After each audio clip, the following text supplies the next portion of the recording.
that I have seen time and time again, both in my clinical work and in my private work.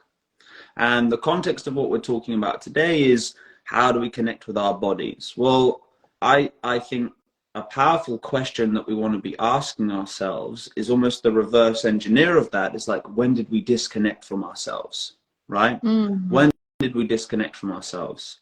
And I was reflecting a little bit on this in the context of my personal journey and on the work that I then do with my clients. And so much of what we see, and you'll be able to relate to this because of your personal journey, but so much of what we see with the individuals that we work with is how these people come to us and they are stuck within the constraints of their blind spots, right? This internal prison that is very much influenced by a perception of inadequacy or insecurity or scarcity.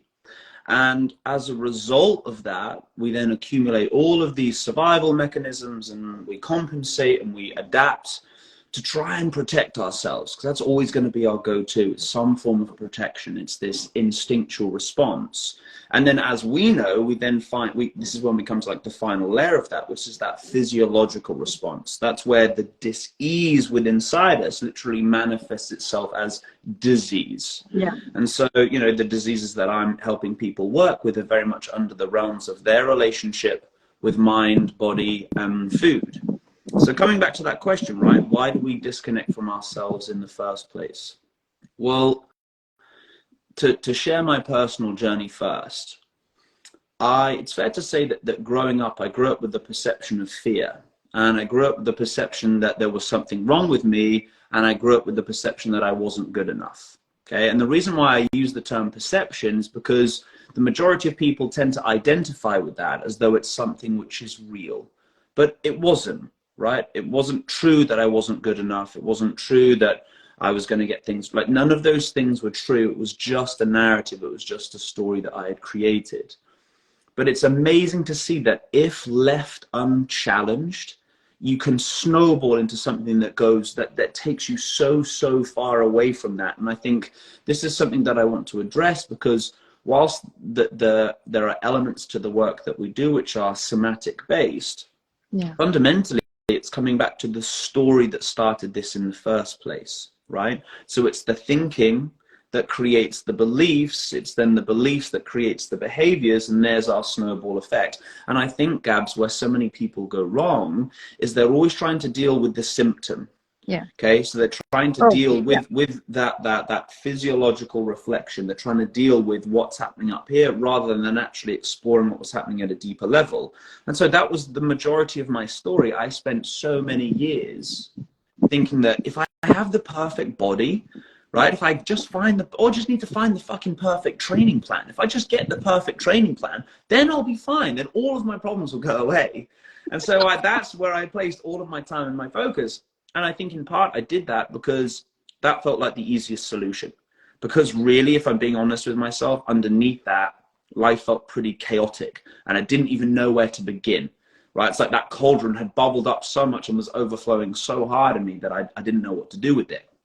And this is the theme, coming back to where I started this little ramble, that I've seen so much in my work recently, is this physiological symptom that so many of the women I work with feel, is the weight that they're carrying. They want to get away. They want to be as small as they can. Now, what I'm actually teaching these girls is that, hey, what I'm hearing is that you're actually trying to lighten is the emotional baggage that you have been carrying for such a long time. I call it the metaphysical weight. You are carrying this metaphysical weight that you have not yet unpacked, that you have not let put down, that you have not let go. And you're misinterpreting that as, I'm big, so I feel uncomfortable, so I can now control this through restriction, through weight loss, etc. And when an individual realizes that, something really powerful clicks when they're like, wow, I can totally see that. And I'll just get them to pause in that moment and go, just feel how much pressure you have been putting on yourself for the last however many years. Feel that in your backpack right now. And they're just like, ugh, right? And then again, we start to then move forwards with that, where it's like, hey, what would be available to you if you were no longer carrying that backpack? right? And the reason why that's a really beautiful question is because it allows people to project something into the future, Yeah. which is just as real as the one that they're currently concerned about. Yeah.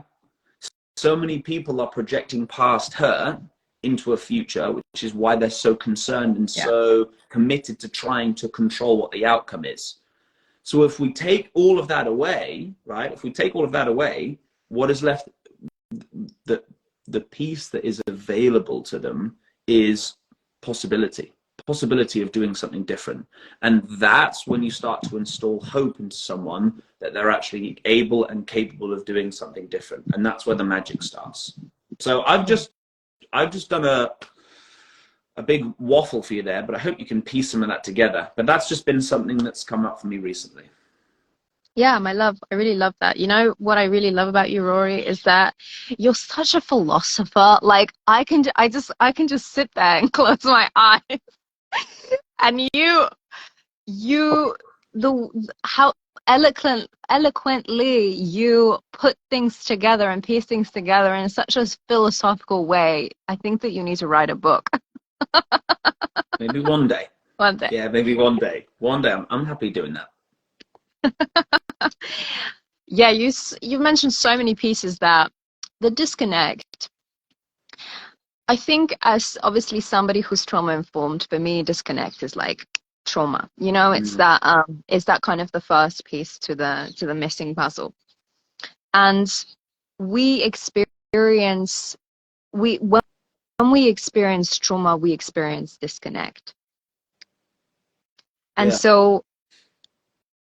so when people think about trauma, they think of something absolutely you know, insane happening, something that is very how can I say, very like a scary event. But really, all trauma is, it comes on a spectrum. And all trauma is, it can be as little as being left alone in the room when you're a baby, crying for a minute. It can be as little as your parents' mood changing from happy to angry in a split second, creating a total confusion in the child's mind, you know. And so these little things that we have experienced in our childhood slowly begin to seep into our daily actions and the narratives that you've been speaking about in our current adult life. And when I work with people, what I see is a lot of really sad, pissed off, hurt, angry children. Yeah. And I've seen that in myself. And I've done this work for so many years that I now have an imaginary me who's the little Gabi, and she's right next to me. She's always next to me. And obviously when I forget, I try to remember as much as I can. But in the moments where where I am triggered, in the moments where I'm pissed off, in the moments where I want to grab onto that tub of ice cream, chocolate ice cream, and eat it all on my own, and because that used to be a pattern for the past 10 years of my life, I have her right next to me because I know that's her. That's her. Because the hurt is not an adult emotion. Hurt is the emotion, it's the feeling of the weight of all of the emotions from our childhood that we've carried. Yeah. You know, and so I think that the disconnect is the missing piece. Yeah. And what I find is, in my own journey, when I started to connect with people, when I started to feel the oxytocin, like the effects of oxytocin, the effects of being held, the effects of hearing another person's heartbeat. I know this feels like I'm like far away, but the physical human connection is such a big healing piece that people don't speak about when it comes to healing our relationship to our bodies, to healing the relationship with ourselves, because it's an experience that grounds us back to connection, right? Connection causes us to create vulnerability, right? And so that's very uncomfortable. Yeah. And as somebody who experienced body dysmorphia for years, eating disorder, absolute, you know, punishing, absolute, you know, the most punishing way to exercise that I found myself in. I found myself unable to be vulnerable. I found myself unable to express what's internally inside here. And Gabs, if I ask you on that one then, so it was like, what was the narrative, what was the belief, the trauma, if you like, that was fueling those behaviors? So we've got the symptomatic outworking, which is the abuse in the gym and the body image and the controlling calories and the binging. What's the narrative that's fueling all of that? Oh, it was, I'm unworthy. Mm. I'm unworthy of being alive, honey. It was so deep because I remember doing a plant ceremony and I went through that narrative and I had such huge realization. Like I was, you know when you're in a plant ceremony, like all sorts of things happen, right? Yes. So I was somehow no longer on my mat. I was like, there was like my head, I was like touching the soil, like my head was like buried in the soil, like covered in grass. There was probably a bit of soil in my mouth. Wonderful. And I was crying and the tears were running down onto the ground and I was so connected to Mother Nature at that point, and it felt like as if she was speaking to me. She was my therapist in that moment, and it was so deep and internal. And it was like all this time, all of this existence since I was born, I didn't feel worthy of being alive. And you've just picked up on some really powerful things, right? So let's sort of tie it together, because you started off talking about trauma and how trauma creates the disconnect. And, you know, I want to speak to that point that you highlighted, which is when most people think of trauma, they think it's got to be this massive, super intense thing that happened.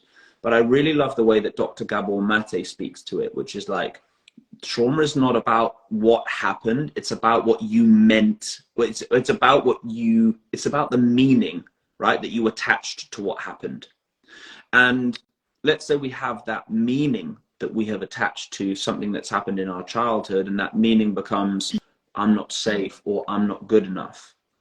That then means that we are motivated to try and get away from that, right?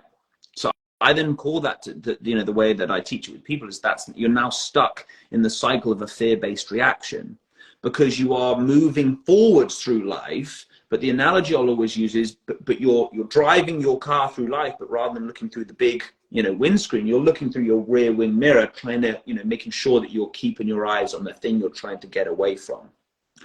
If everything that follows is then this fear-based reaction, that's the stuff that actually keeps you entrenched in the very cycle you're trying to get away from.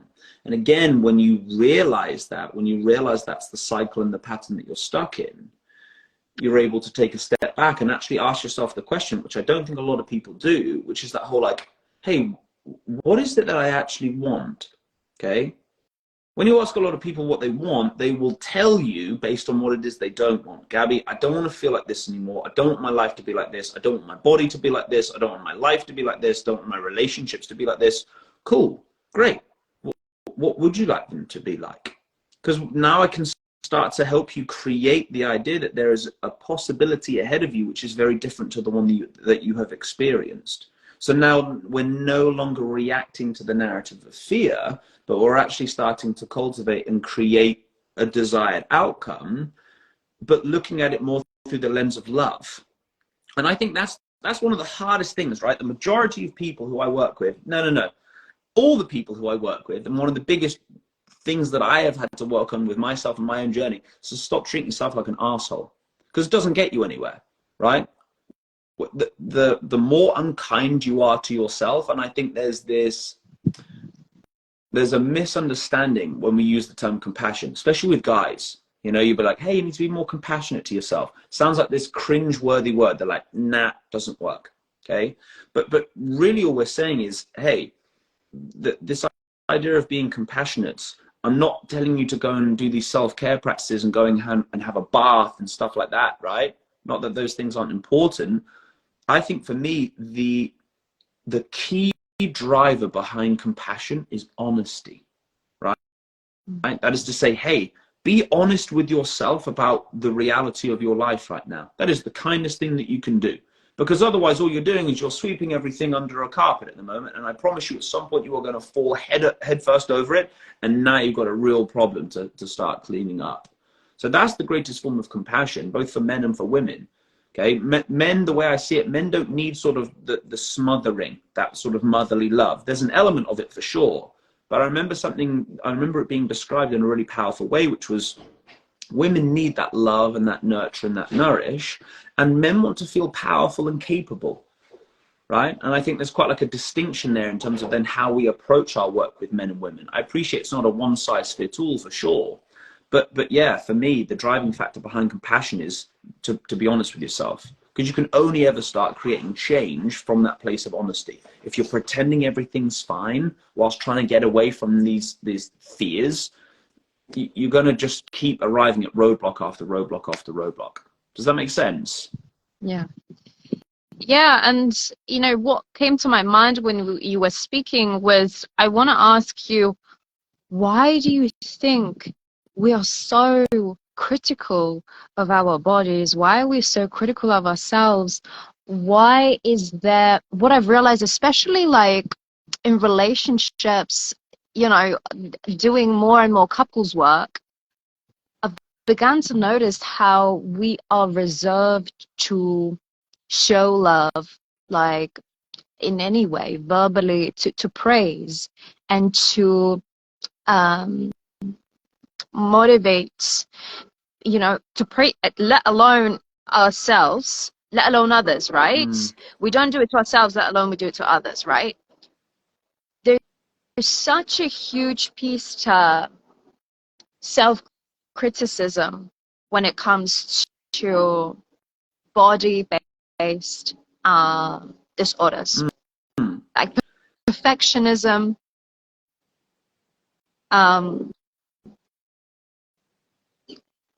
perfectionism and self-criticism, inner critic. There isn't any, there's absolutely no love towards ourselves. Where do you think, like collectively?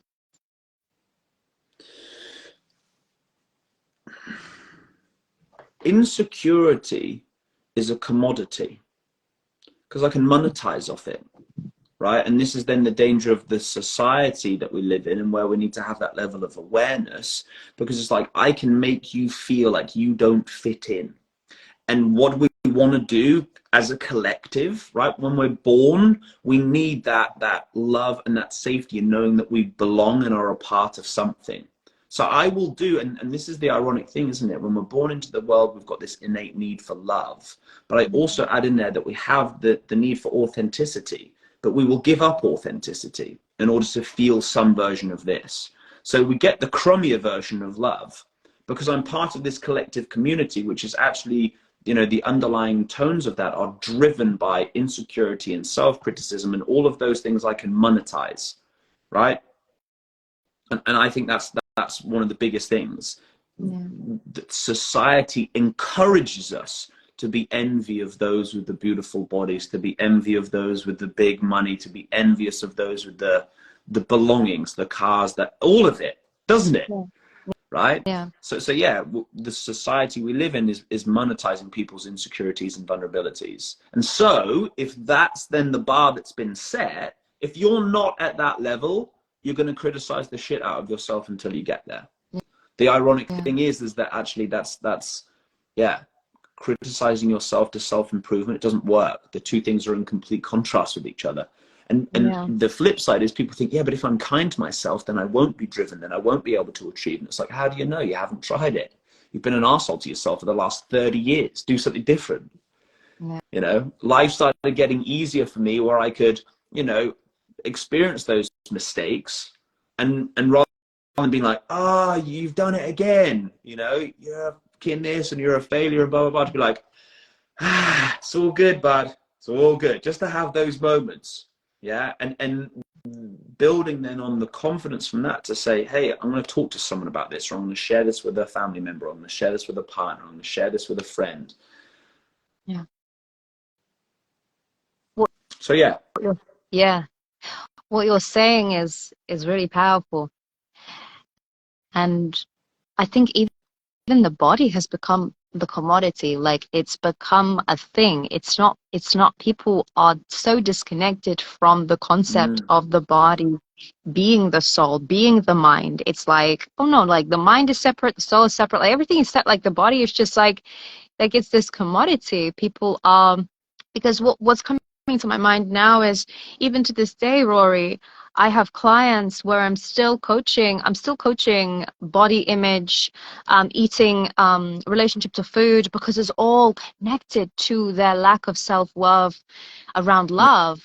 And so they you know, and I say, okay, we need you to take a picture. We need you to take a picture of yourself in your like sport top and shorts. And then I don't hear from them for 3 weeks. Because they have detached themselves from the image of themselves. They are rejecting themselves because like you said, the media and the everybody's trying to make money of the body. Everybody's trying to fit into a certain standards and fit in, because that's obviously socially, that's what humans do as social creatures. We want to fit in. And so there's this idea of you, and you're totally like disconnected from your body. And because you're not you're not fitting in, you're not seeing where you're fitting in as somebody who's acceptable and validated by the society. So you're kind of like an anomaly. 100%. And again, going back to these fear-based reactions, it's driven by the narrative or the belief that there is an inadequacy, that you are in some way, shape, or form not good enough. But the ironic thing is that when I think back to my own journey, and you'll be able to reflect on this in the same way, I'm sure, is that, you know, I got to that point where I could be on the front covers of magazines. I got big, I got ripped, I did all of it. And that was when I was the most miserable. It didn't fix anything. Having a perfect body will never fix your perception of not feeling good enough, ever. Neither will having the flashy car, neither will having 100 grand in the bank, neither will having the big house. None of those things will ever replace inner peace.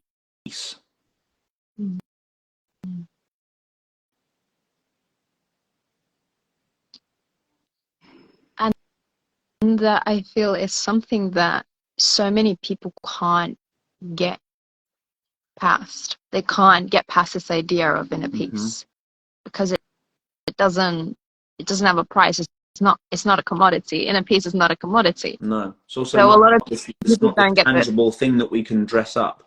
No. It's a state. It's a being. It's a state of being. Yeah. And then people are Yeah. like, yeah, but how do I get there? I need it now. You know, I want that now. How do I get it? As though we can then deliver this sort of, here's your quick fix. And this is also another problem, is that we've become so accustomed to being able to access whatever it is we want, whenever it is we want, that the idea of then going on that journey to peel back the layers, that's when people are like, nah, don't want to go there. And I think that's then the missing piece of the puzzle for people. It's like, hey, sweetheart, you know, I totally hear you've got so much love and sympathy and compassion for where it is you're at right now. This is your opportunity to start taking a different path, because the one that you're currently on, the one that the masses, given the society that we live in, this is the one that the masses are on, will never ever take them to where it is they need to be. And all that will keep happening is that things get more and more and more extreme. And we're already seeing it. I'm already seeing it, you know? Yeah. Yes. And, you know, bringing the same concept back to relationships.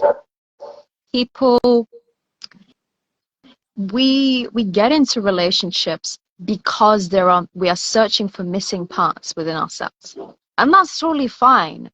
We are here to learn. That's the whole point. We need to fuck around to find out. We need to fuck around. Whatever form your fucking around takes, that is your path, and that's what you need to do. But I think there is a difference between fucking around for the next 20, 30, 40 years and not making any analysis of what you're doing with your life, as compared to getting into relationships and beginning to notice patterns of okay, what are the missing pieces that I'm searching in these people, and how can I actually take these pieces back and bring them back to myself? Yeah, I heard something and it was really beautifully put the other day, and I've just got a couple of notes up beside me, so I wanted to share it with you. And it was this idea that not for so many people, for everybody, you are the source of your own love. Okay? You are the source of your own love. That the love you're looking for is not outside of you. And this is what we do. The wounds that we have on an internal level, we are forever trying to resolve through an external solution. That is to say, if I had someone in my life, then I'd be happy. If I had the perfect body, then I'd be happy. If I had the X, if I had the Y, and that's not true. You're then just creating the illusion that your happiness is something, your happiness, your love, your security, whatever it may be, is something which is outside of you. And that is going to be where relationships fail. You're the expert on this because you deal a lot in relationships, but that is where relationships fail, is because that story was, hey, you can give me that thing that's missing. And we see it, you see it in the movies and you hear the stories. It's the, you complete me. Oh, this is my other half. No, it isn't. No, it isn't. That person doesn't complete you, right? And if that's the belief that you have, how do you think things are going to be when that person then leaves you at some point, right? That's when you're absolutely crushed. Now, I think there's a difference between, the way I look at love, Gabi, is very much healthy love is we bring two interdependent beings together who then join on this wonderful journey of continued growth, development, love, intimacy, but because it's coming from a place of union, rather than there being any sort of discrepancy in there, or the weights, it being unequally balanced. Where again, it's that like, I need to have someone in my life. We all know someone who was like that. I knew so many girls at school who were forever needing to be with one person after another, in order to feel a certain way, or in order to experience whatever it was they were trying to experience. But like I said at the start, the real work with cultivating love comes from you. You are the source of your own love for yourself. Now, being in relationships will show you that. It will show you where you're not free. It will show you where you're needy. It will show you where you're clinging on. It will show you what is missing in your own life. Beautiful, right? That will be collective as well. That will be the same with your partner. Use those as your opportunity to reflect and to do the work then collectively and independently. Yeah, it's very true. And in the case of, if there isn't anybody around you, that is also a sign, because another aspect of relationships that I deal with is women having this reality that there's not a single man, they're not there, they don't exist. There isn't a single potential romantic interest. There isn't a single, and it's like coming back to these narratives that we have that create these illusions, these different realities, where in this person's reality there isn't anyone that will love them, because they can't internally, they haven't actually found peace and solitude and love within themselves. Yeah. So if you think about the theme that we've spoken about, it starts off with this narrative or this belief that I'm not worthy of love, which then creates this fear-based reaction of trying to obtain that. And they will do it in any way, shape, or form that they can. This tends to be the outworking of the perfectionist, where they're like, I need to get everything perfect, and then I get the value, then I get the praise. And we, you know, so many people will experience that growing up. They experience it at school in their younger years, where it's like, this is such a common thing I see, because it all starts young with these girls. When I started losing weight, then everyone began to praise me. Yeah. Right? And so then what you do is you attach the narrative with the action, or that association of being smaller makes me worthy of love. Mm-hmm. And then it just snowballs. And that's why they find it so hard to let go, because they are so attached to what it was that happened. But actually what it is that they needed to know underneath that is that love is very much this, love is this unconditional power. Love isn't conditional. It's not you need to be like this in order to be worthy of this. That's the society, that's the model that we live in now. You have to be like this in order to be worthy of this. No, you don't. When you were born into the world, you're just this lovely, big, fluffy, wrinkly, chubby, beautiful human being, right? Who is adored, right? In the context of a healthy relationship. All that changed, the only thing that changed was your story. That's the thing with self-worth, right? There's nothing that you need to do to improve your self-worth. Your self-worth is based on the story that you have, that internal narrative. You change the story and life starts looking very, very different. 100%. And the only person that can give you unconditional love is you. There's no one else in this world that can give you unconditional love, unfortunately, unless you have a dog. Yeah. That's where dogs are a beautiful example. In dogs, you know, in the work that in the studies and stuff that I've done on a therapeutic level, it can be amazing to have an animal, right? Because it shows you how to love something unconditionally, and it shows you that you are loved unconditionally. Yeah. And I love that.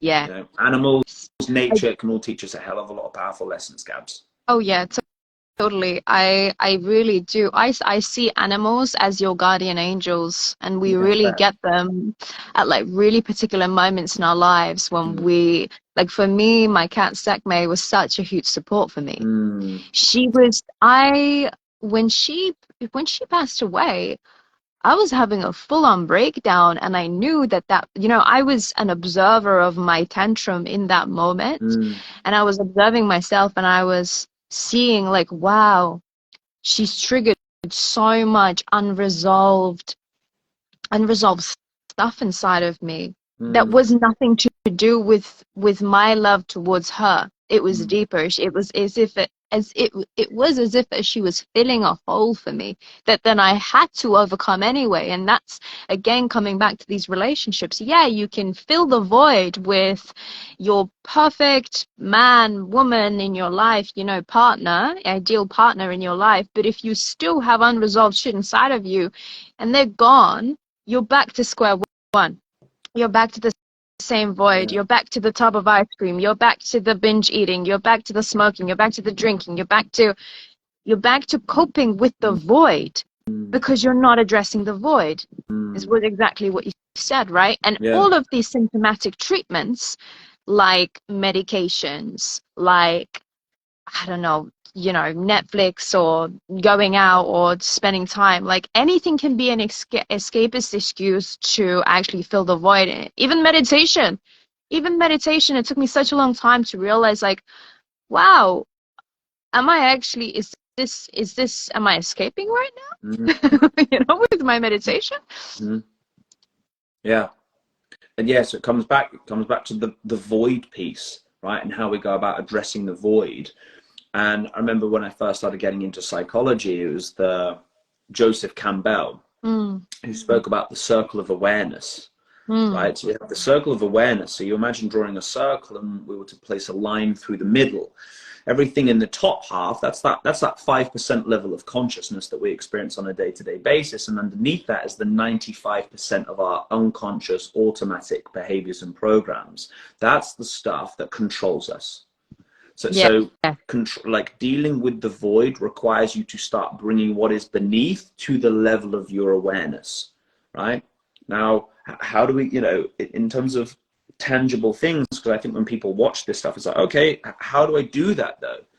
And I think the first thing there is, it's trusting in the fact that there is a level of intuition within all of us that will know when something's not right.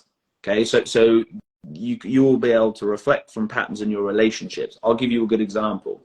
So something that I really needed to bring to my awareness was a pattern that I saw every time a relationship finished, which was, you never talk about things, you never share things, you're never vulnerable when something's going on in your own life. That was the thing I saw every single time. Okay, so then you think, okay, well, for a healthy relationship to work, what if I were to drop into that level of vulnerability and actually start, you know, as uncomfortable as it is, but start to do that little bit? And then sod's law, isn't it? You do it and you're like, oh, okay, that's been responded to really, really well. That person's super grateful that I've shared that thing. And now I'm not as scared about doing it. So I do it again, I do it again, I do it again, and suddenly it gets so much better. And you realize that the piece that you were sitting on, or you know, the thing that you were scared about didn't actually warrant the fear in the first place. So that's like a starting point, is that having that level of intuition of what's not currently working for your life right now, and what some of the potential, I suppose, barriers or hurdles are that are stopping you from getting to where you want to be. Yeah, I think the only thing that I would add is you're gonna laugh at me. I'm like, the only thing I would add is making it somatic. Of course. Yeah. 100%. Like making it involving the body and the emotions, because, you know, like we mentioned before, these narratives don't just run as a program, they run because of the emotions that we internally hold. Yeah. And so these repressed emotions, they stem from the traumatic experiences that we experience throughout our life. So to get to the emotion, we have to move and breathe into the bodies to be able to move this energy around. Yeah. You know, 100%. because emotion is energy, and emotions is actual energy. It's a chemical reaction that the body produces in accordance to the memories being the memories that light up in our brain, that send a signal to the body that say, hey, let's produce a little bit more cortisol here and a little bit more of this here, and let's tense up over there, and let's go into a fight, flight, freeze, because this memory is frightening and we have to survive through it. And I think what the biggest thing that people don't understand is, I've had quite a few sales calls recently with people who wanted to come on work with me, and I've noticed like a pattern where they are in a place, they're afraid of actually facing the void. They're like not ready to face the void, and all of their objections are because there is deep underlying fear to actually not knowing the unknown. It's like, what's behind the unknown? I can't see I can't see the end of the tunnel. I can't see the end of the cliff. Like what's behind the cliff? Of course. Which stops so many people from taking the leap into creating the life that they truly desire. Yeah, it's the fear of the unknown, right? And fear of uncertainty, which I always think is ironic, given that life, by its very nature, is just full of uncertainty and full of the unknown. Why? Because all we ever have is this moment right here. I don't know what's going to happen in 10 minutes time, right? 10 weeks time, 10 months time. That's all completely unknown. And I think coming back to the somatic side of things, this is where it's a really beautiful practice to bring that sense of resilience and trust and ease back within to the body, so that suddenly, you know, these trigger responses don't cause us to run away, but actually allow us to, wow, become aware. Gosh, this is exactly what I'm feeling right now in this moment. And this is a beautiful opportunity for me to suddenly level up, to unlock something, to shift something, to move something, not run away. Running away is the easiest thing to do. And I get it because I've been there, right? Being able to lean into your edge, to feel into that discomfort and to dissolve whatever it was that came up for you. Now you've gone to level 2. Yeah. Beautiful. Because what we're all looking to do is we want to grow, we want to progress, we want to develop.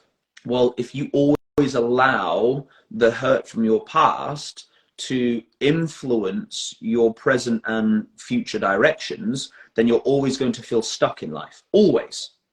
And so again, that's why I love the work that you do, because and hey, it's not easy. Okay, feeling into that discomfort, it's not easy, but it's always reminding people that, hey, it is a feeling, it will pass. And this is also, and this is something that I love so much, recognize, this is something that I teach when people are triggered. Recognize that this has been your mind's way of reprojecting something that you have experienced from your past, because it knows that right here, right now, you are strong enough and resilient enough and able enough to deal with it. Your body would not deliver it to you if it didn't think it could. Why? Because its primary role is survival. So why on earth would it introduce something that would kill you? It wouldn't. And I think when you really buy into the notion of that, oh, okay, this has happened because my brain has seen a similarity of something which is still unprocessed in my life. So it's projected that similarity into what I'm experiencing right now, but it's doing so knowing that I have the potential to deal with it. And I'm like, wow, your body's clever, man. Body is so clever. So see those as opportunities, not to run away. See it as an opportunity to lean in and know that you'll be okay afterwards. And again, it's that position, right? Drop into your body, get out of your head. Here's just a story. I think that was a really powerful, when I came across it and was able to share with clients how they could distinguish the discrepancy between what the mind was telling them was happening versus what was actually going on in the body. They were able to recognize, oh my gosh, I'm up in my head, and then be like, I remember what Rory said. My nervous system's just super jacked up right now. Here's what I'm going to do. I'm going to place my hands on my heart because I know that in time it's going to release oxytocin. I'm going to give myself a real soothing hug, Peter Levine style, trauma expert. Yeah. I'm going to drop into some humming, some singing, some shaking. I'm going to get out in nature. I'm going to look around with my eyes. All of these beautiful, and this is the thing I love so much, the body is equipped with the resources it needs to heal itself. And that's where, again, the society that we live in very much favors, we deal with the pathology side of things. It's like, oh, hey, you're stressed? I'll just take these tablets. Oh, you're not sleeping well? Here, just take these tablets. Oh, your mood's low? Just take these tablets. Rather than actually dropping back into the resources we have available to us all day, every day, that will heal us in the way that we actually want, rather than mask the problem. Yes. Yes, because when you look at the neurochemistry, neuroscience, the physiology, the body is always searching to heal itself. Like when you get a wound, right? When you cut your skin, it's already recruiting immune cells to rush to the area, the histamines, the inflammation response. It's prepared, it's ready, it's equipped. And what I think people find difficulty understanding is that the healing journey is inevitable, from the sense that the body is automatically programmed to search for answers to heal itself. And so all of the shit is happening, all of these, oh, I had a bad trip, and oh, the shit is happening in my life, and this is hard, and XYZ is hard. No, that your body is always searching for ways to get those pieces of puzzle and make itself whole, because that's all that healing is. It's making yourself whole again. And we wouldn't be able to do that without the fucking around, the shit experiences that we have. And so I think what helps me a lot is jumping out of my body a little bit and getting into neutrality. So knowing that there is no good or bad, and knowing that currently everything that I'm experiencing is just a manifestation of my mind as a computer full of programs that are coding for different experience in my reality based on the narratives created on the foundations of my childhood, and my job, my responsibility to be in front of this computer and start coding it the way I want the reality to be. It's my job, it's my responsibility. And what really helped me was when fuck, you know, like when I started this journey 10 years ago, I made a list of everything that I was unhappy with, everything, all of my blocks, all of the shit basically. And I looked at it, and I really hated what I felt. So ashamed, I felt so uncomfortable writing everything down. I wrote things like I am jealous, I'm possessive, I am hateful, I hate my parents, you know, all of this shit all of a sudden had come out. And it felt so, I felt so alive for the first time to be able to get that shadow, to get that 95% of our subconscious, unconscious to the surface, to be able to say, oh, this is all, this is me, this is all of me, this is all parts of myself. Yeah. And that's okay. I take Of course. responsibility for it. That, I take responsibility on. And the next question was, okay, how did I get here? How did I get to a place where I feel I'm worthy to be alive? How did I get to a place where I need the validation? How did I get to a place where I can't be vulnerable and intimate with anybody, including myself? How did I get to that place? Yeah. Because that's where the disconnect with the body is. And so manipulating the body, this is why, this is kind of like the pinnacle of why we need to manipulate the body, because it's a tool, as a vehicle. It's a vehicle to this reality that we're programming every single moment. Our thoughts are programming our future right now, and every single thing that we say. So if one person's computer is full of spam and porn and junk and viruses and shit and absolute horrible things, that's the reality that's being projected. That's the program, that's the reality that this computer is coding for. So to me this feels, because I do it too. There are moments where I have my inner critic. I think the biggest thing that I still battle with every single day is that perfectionism that I have inside of me. Or I have to bite the bullet. I have to like physically like take my own hands and physically force myself to do something before it's finished, you know. to press that launch button before it's done, to send that message, to send that email, to do that thing, to be imperfect. You know, I have to physically force myself to do those things. But it's because we are always a work in progress. Of course.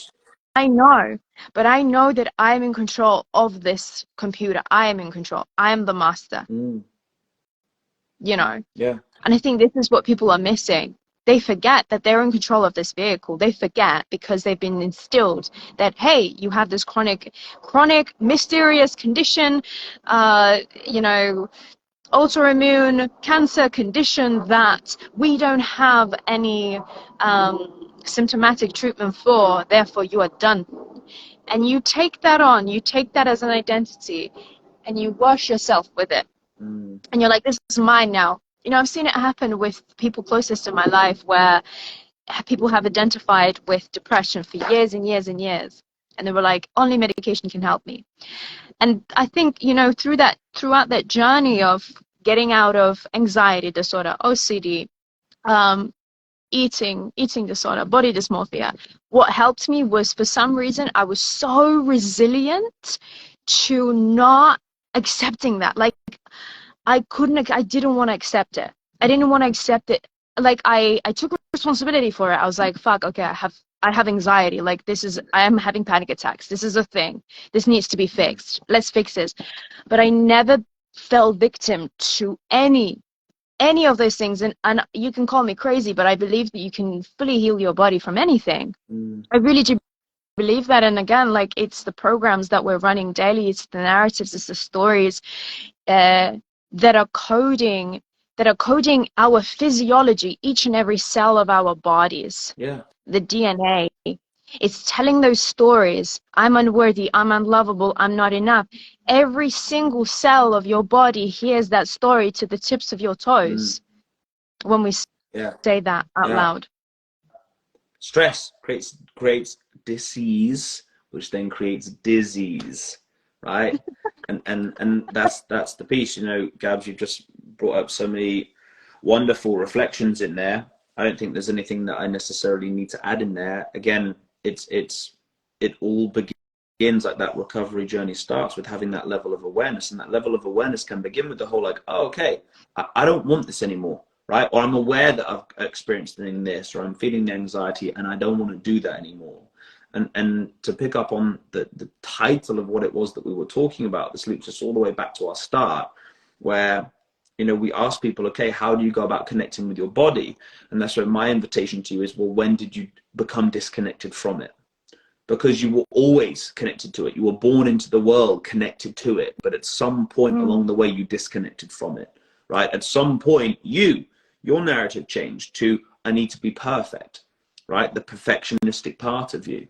Well, again, that's not true. It's just a story, right? When you're able to, and this is always a beautiful practice when you see these big shifts in people, when you're able to see where that belief came from and actually underneath what was going on in that person's life, then you can say, hey, what did that part of you actually need?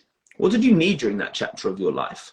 Because I bet you it wasn't restriction. I bet you it wasn't weight loss. I bet you it wasn't to get everything perfect, all the I's dotted, all the T's crossed. I bet it was probably some reassurance, some love, some support at that unconditional level where it's like, hey, it's okay. You're hurting, and that's okay. I got you. And to be able to show up for ourselves like that time and time and time and time again, it will just continue to release us from that mind prison, from those parameters that we have set upon ourselves. Yeah. And that's what doing the work is. And it doesn't happen overnight. You know, I had a real big shift in the week, this week just gone, because I was like, wow, I realized how judgmental I had been on myself in certain parts of my life for such a long time. And when I started to really pick up on that, again, it made me laugh. I was like, oh, okay, that's cool. It's cool to see that. And you feel that energetically. Like I really had lots of giggles and loads of tension released itself in my belly. Well, that was always the telltale. That was always that's when the body dysmorphia stuff started. It was always that tension in my tummy. And it was really beautiful just to be like, okay, just let go of a little bit of something there and I can feel that. So it's a continuous journey for us. Yeah. And I love that. Yeah. That's beautiful, my love. Hey. I feel like been beautiful talking. Yeah. Hopefully people have got something from that. Yes, I hope so too. I'm sure they have, my love. I feel like that last speech kind of really it's closed it all up, sealed it, put it in a beautiful little, perfect little present. Yeah. Perfect. That's a gift to people. Well, look, Gabs, big love to you. Thank you for all of the conversations that we've had, all the work that we've done, and love all the work that you are doing and continuing to do. So keep it up, my love, and I will see you again sometime soon, eh? Yes, my love. Yes, and just for those who want to get to know more of Rory and what you're doing currently, and maybe there are projects that you want to share with, you know, the whole audience, what's alive in your world right now. Yeah, cool. Please share. Cool. So I've been working in a clinical setting for the last, I reckon, 5 years, working with individuals with eating disorders. I then split my time between clinical work and private work. And along the way, as I think a lot of this has been part of my own personal evolution as well, I realized that the majority of my clientele were women. And whilst I have loved doing that and supporting that, I'm seeing a big gap in the market for helping men who are challenged. And based on my own personal journey, feeling the discomfort of being vulnerable and being able to share what it is that's actually going on, and in doing so receive the help and support and accountability that is actually required.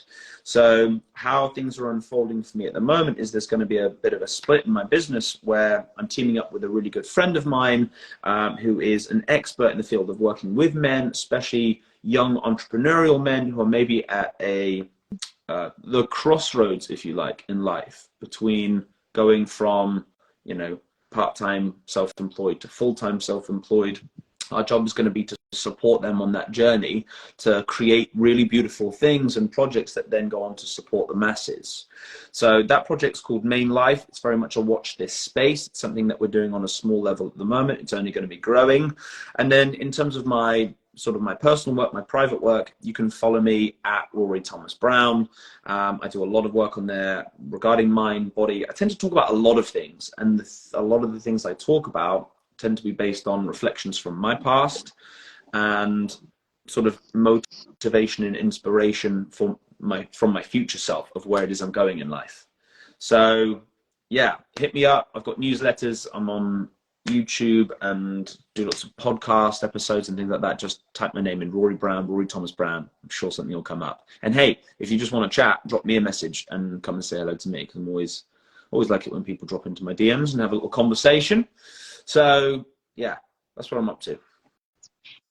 And if you want a episode 2 with Gabi and Rory, then also let us know in the comments. If you want to find out how Rory's men's work journey is going, and if there's anything that you want us to delve deeper, then definitely comment that, and make sure to follow Rory. He inspires me every single day. I'm really grateful to to know this person, and we've gone through a lot, Yeah, we have. Oh, me and bloody hell, we have. Yeah, for sure. Yeah. Maybe we'll tell that story one day as well, because that's worth sharing with people for sure. Yeah. We've shared a lot of tears, a lot of laughter, a lot of insights, a lot of for sure. Appreciate it. I love you, sweetheart. I love you too. Okay. All right. See you very soon. All right. Thanks, everybody. All right. Thanks, Bye-bye. guys.